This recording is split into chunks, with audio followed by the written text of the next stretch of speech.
Welcome back. In this video, we're talking about government responses to social movements. So let's do it.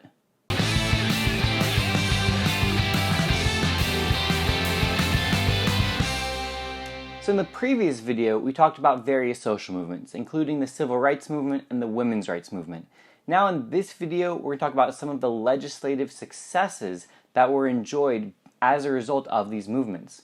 So to begin with, we want to talk about Brown versus Board of Education, which isn't a legislative success, but it was a major victory in the civil rights movement.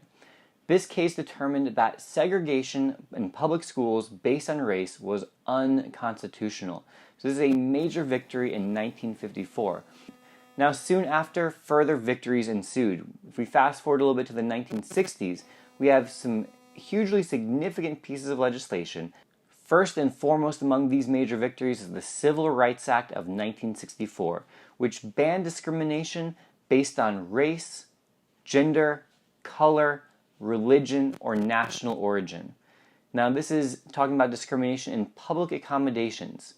This means anybody that serves the public. So it doesn't just have to be a public place. It can be a private business, like a movie theater, like a restaurant, but anybody that serves the public, so stores, restaurants, theaters, these sorts of places, could no longer discriminate on those grounds, such as race and gender.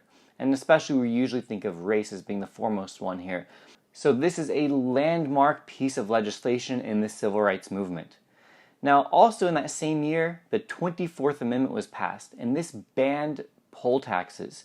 So we know that black men gained the right to vote back in the 15th Amendment in 1870, but it wasn't truly until the 24th Amendment and our next piece of legislation, the Voting Rights Act of 1965, that these two things together allowed African Americans to finally be able to vote, because poll taxes were used to block the right to vote for minorities. The Voting Rights Act of 1965 banned literacy tests and other obstacles to vote, again for African Americans and for minorities. So these two pieces of legislation together led to a significant increase in minority voter turnout.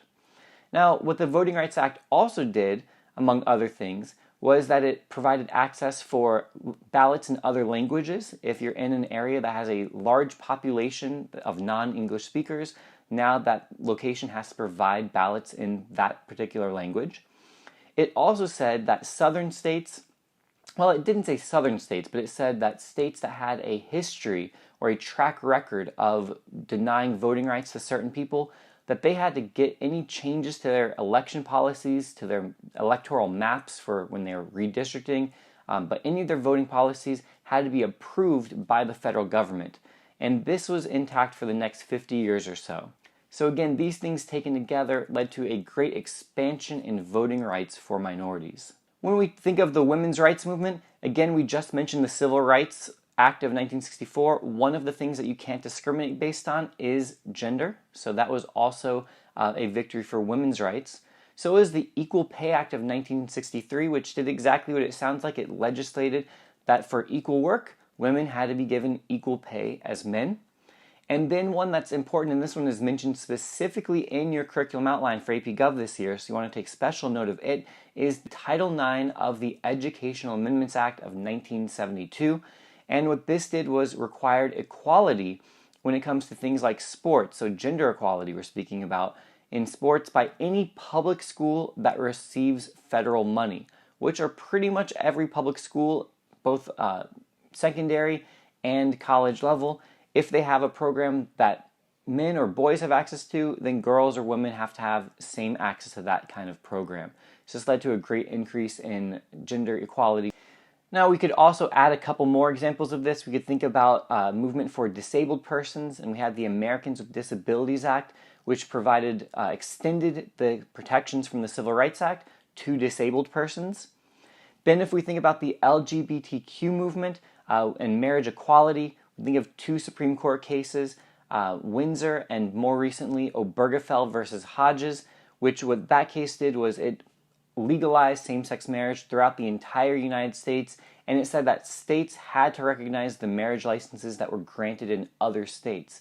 So those cases, again, we see an expansion here of rights, of civil rights most specifically, and remember what all these things have in common is that they are fulfilling the Equal Protection Clause, whether it's based on race, gender, and now we're talking about disability, sexual orientation, all of these sorts of things.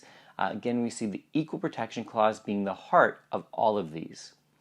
So until next time, this has been a La Money production. Thanks again for watching. I appreciate it so much. Hit that like button for me if you want to help me out a little bit. Subscribe if you haven't already. See you guys next time.